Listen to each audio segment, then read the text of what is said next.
Class 12 এর ইতিহাসের প্রথম অধ্যায় অতীতকে স্মরণ। এই অধ্যায়ের একটি গুরুত্বপূর্ণ টপিক হলো লোককথা।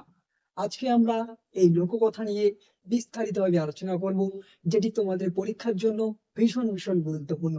তাই ভিডিওটি তুমি শেষ পর্যন্ত দেখো। তোমার মনের মধ্যে লোককথা নিয়ে যত ধরনের প্রশ্ন আছে সমস্ত প্রশ্নই একেবারে ক্লিয়ার হয়ে যাবে। তাই ভিডিওটি ভালো লাগলে অবশ্যই একটি লাইক করে দিও এবং চ্যানেলে নতুন হয়ে থাকলে পাশে দেওয়া বেল আইকনটি অবশ্যই প্রেস করুন। ভিডিওটি ভালো লাগলে অবশ্যই বন্ধুদের শেয়ার করুন। আমাদের নিত্য নতুন নানা রকম নোটস, টিপস, ট্রিক্স, সাজেশন পেতে অবশ্যই আমাদের সাথে থাকুন।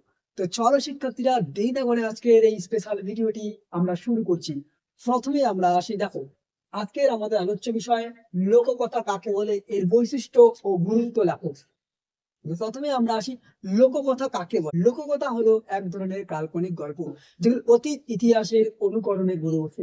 ওকে, যেগুলি কি মানুষের মুখে মুখে বংশ পরম্পরায় প্রচলিত হয়ে আসছে। তাহলে লোককথা কি? যে লোককথা হলো এক ধরনের কাল্পনিক গল্প যেগুলো অতীত ইতিহাসের অনুকরণে গড়ে ওঠে, যেগুলো মানুষের মুখে মুখে বংশ পরম্পরায় প্রচলিত। এই লোককথা নিয়ে বিভিন্ন ঐতিহাসিক বিভিন্ন সংজ্ঞা দিয়েছেন। তার মধ্যে দুজন বিখ্যাত ঐতিহাসিক, তারা দুটি সংজ্ঞা দিয়েছেন। সেই দুজন ঐতিহাসিকের নাম কি? Carl Tomlinson. লিখে নাও, আমি লিখে দিচ্ছি। কার্ল টমলিনসন ও আরেকজন হচ্ছে ক্যারল লিন্ডসব্রাউম।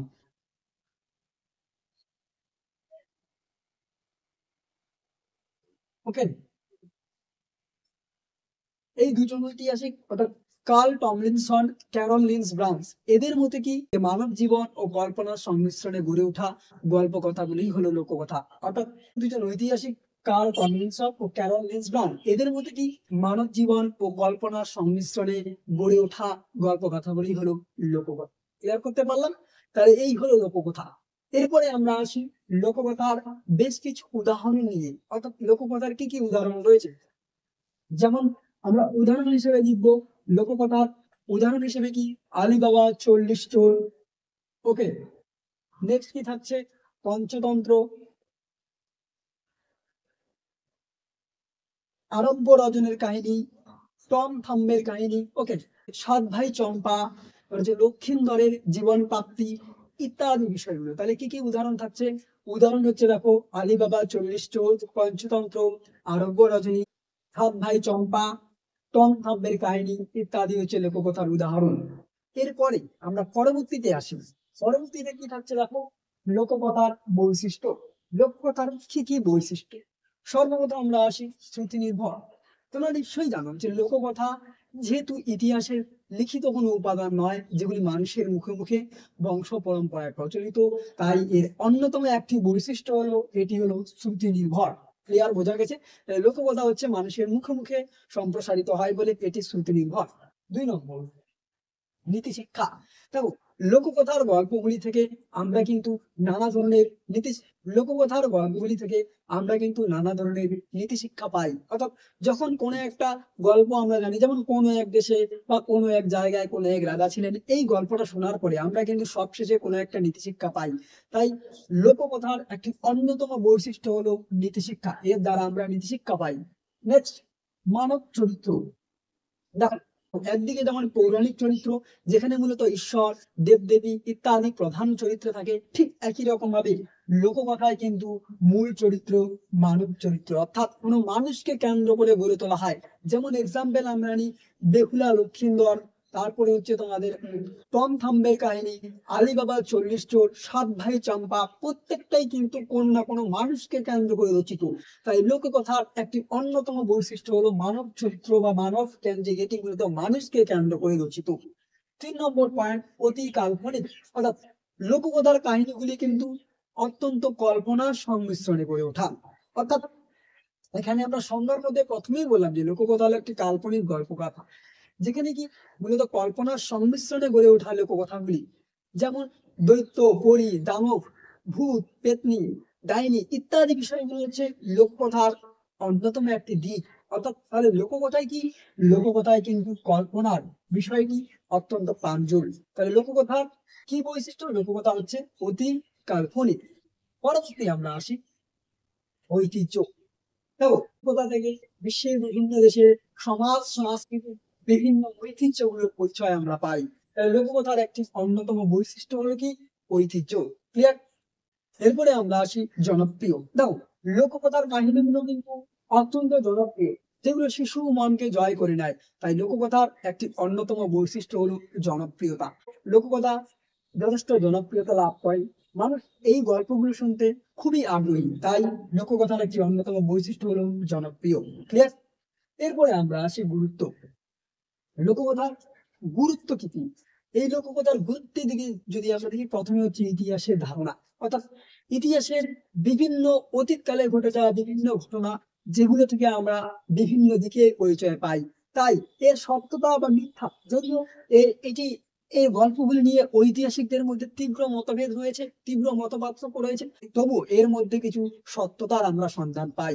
তাহলে এই লোককথার একটি অন্যতম বৈশিষ্ট্য হলো ইতিহাসের ধারণা। এখানে প্রাচীন কালের ইতিহাসের বিভিন্ন ধারণার বিষয়গুলো আমরা জানতে পারি। নেক্সট আমরা আসি সমাজ সংস্কৃতির পরিচয়। দেখো, লোককথা থেকে প্রাচীন কালের বিভিন্ন সামাজিক সাংস্কৃতিক ঐতিহ্যের দিকগুলোর আমরা পরিচয় পাই। তাই লোককথার একটি অন্যতম গুরুত্ব হলো সমাজ সাংস্কৃতিক পরিচয়। ক্লিয়ার? নেক্সট আমরা আসি আনন্দ দান। দেখো, লোককথাগুলো মূলত শিশুদের মনকে জয় করে। শিশুদের মন যেহেতু কল্পনা প্রবণ, তাই শিশুদেরকে কেন্দ্র করে মূলত রচিত, যেমন পঞ্চতন্ত্র, ঠাকুমার ঝুলি ইত্যাদি বিষয়গুলো। এগুলো থেকে কি, এগুলো থেকে মানুষ যেমন জনপ্রিয়তা লাভ করে, আনন্দ লাভ করে, ঠিক একই রকম ভাবে শিশুরা আনন্দ লাভ করে। তাহলে লোককথা পাঠ করে বা লোককথা শুনে কি হয়, আমাদের মধ্যে আনন্দ অনুভূতি জাগ্রত হয়। সর্বশেষ গুরুত্ব আমরা নিচ্ছি শিক্ষাদান। দেখো, লোককথার একটি অন্যতম গুরুত্ব হলো শিক্ষাদান, অর্থাৎ এই লোককথা থেকে কিন্তু আমরা অনেক শিক্ষা পাই, অনেক নীতিমূলক বাক্য পাই। কোনো একটা গল্প, যেমন আমরা শিয়াল ও বাঘের গল্প একটা পড়লাম, সেই গল্প থেকে আমরা শেষের দিকে একটা নীতি শিক্ষা পাই। তো এই লোক গল্প থেকে কিন্তু আমরা কি পাই, আমরা শিক্ষাদান পাই। আলবার্ট আইনস্টাইন, বিখ্যাত বৈজ্ঞানিক আলবার্ট আইনস্টাইন বলছেন, তুমি যদি তোমার ছেলে মেয়েকে বুদ্ধিমত্তা করে তুলতে চাও, তাহলে কিন্তু তোমাকে লোককথা অবশ্যই পড়তে লাগবে। আবার তিনি বলছেন, তুমি যদি তোমার সন্তানকে আরো বেশি বুদ্ধিমত্তা করে তুলতে চাও, তাহলে তোমাকে আরো বেশি লোককথা পাঠদান করতে লাগবে। তাহলে আলবার্ট আইনস্টাইনের মতে যে লোককথার মধ্য দিয়ে মানুষ শিক্ষাদান লাভ করে, মানুষ শিক্ষা লাভ করে। তো সামগ্রিক আলোচনার পরিশেষে আমরা কি বলতে পারি, এই যে লোককথা, এই লোককথার ইতিহাসের সত্যতা নিয়ে যদিও সন্দেহ রয়েছে, তবুও অতীত ইতিহাসের বিভিন্ন কাহিনী, ঘটনা, মানব সমাজ, সংস্কৃতি, ইতিহাসের শিক্ষাদান ইত্যাদি বিষয়গুলো জানার জন্য কিন্তু আমাদের লোককথার উপর নির্ভর করতেই হয়। ওকে, তাহলে আমরা পরিষ্কার ভাবে বুঝতে পারলাম। 1 নম্বর আমরা জানলাম কি, আমরা একটা সামারি করে নিচ্ছি, কি কি জানলাম, যে লোককথা কি। লোককথা হচ্ছে অতীত ও কল্পনার সংমিশ্রণে গড়ে ওঠা। তারপরে লোককথা নিয়ে কার্ল টমলিনসন এবং হচ্ছে ক্যারল লিস ব্রাউন বিখ্যাত সংজ্ঞা দিয়েছিলেন, যে মানব জীবন ও কল্পনার সংমিশ্রণে গড়ে ওঠা গল্পকথাই হলো লোককথা। আমরা এটা জানলাম। নেক্সট কি আমরা জানলাম, লোককথার বেশ কিছু উদাহরণ, যেমন আলিবাবা, 40 চোর, পঞ্চতন্ত্র, আরব্য রজনী, টম থাম্বের কাহিনী, সাত ভাই চম্পা ইত্যাদি ইত্যাদি। এরপরে আমরা বৈশিষ্ট্য জানলাম যে এটি হচ্ছে শ্রুতি নির্ভর, যেহেতু এটা মানুষের মুখে মুখে প্রচলিত। তারপরে জানলাম যে এটি নীতি শিক্ষা, এখান থেকে আমরা শিক্ষাদান পাই। মানব চরিত্র, এখানে প্রধান বৈশিষ্ট্যগুলি হচ্ছে মানব চরিত্রকে কেন্দ্র করে। এটি হচ্ছে জনপ্রিয়, এগুলি থেকে আমরা অনেক কিছু বিষয় জানতে পারি, যেগুলি বর্তমান প্রজন্মে বিভিন্ন জায়গায় ছড়িয়ে রয়েছে, তাই এটি যথেষ্ট জনপ্রিয়তা। এগুলি হচ্ছে অতি কাল্পনিক, এখানকার বিষয়গুলি দৈত্য, দানব, ভূত, ডাইনি ইত্যাদিকে কেন্দ্র করে, সুতরাং এগুলি অতি কাল্পনিক। ঐতিহ্য, এখান থেকে বিশ্বের বিভিন্ন দেশের ঐতিহ্য আমরা জানতে পারি, মানব সংস্কৃতির বিভিন্ন দিকগুলো। গুরুত্ব কি, এর গুরুত্বের মধ্যে আমরা জানছি ইতিহাসের ধারণা, সমাজ সংস্কৃতির পরিচয়, আনন্দ দান, শিক্ষাদান ইত্যাদি। তাহলে এই হলো লোককথা নিয়ে আমাদের আজকের বিস্তারিত আলোচনা। ভিডিওটি কেমন লাগলো তা তুমি অবশ্যই আমাদের কমেন্ট বক্সে কমেন্ট করে জানাবে। তোমাদের জন্য এক স্পেশাল প্রশ্ন হচ্ছে, তাহলে তুমি অবশ্যই কমেন্ট বক্সে কমেন্ট করে জানাও যে ঠাকুমার ঝুলি, এই ঠাকুমার ঝুলি এর রচয়িতাকে, তোমরা অবশ্যই কমেন্ট বক্সে কমেন্ট করে জানাও ঠাকুমার ঝুলি এর রচয়িতাকে।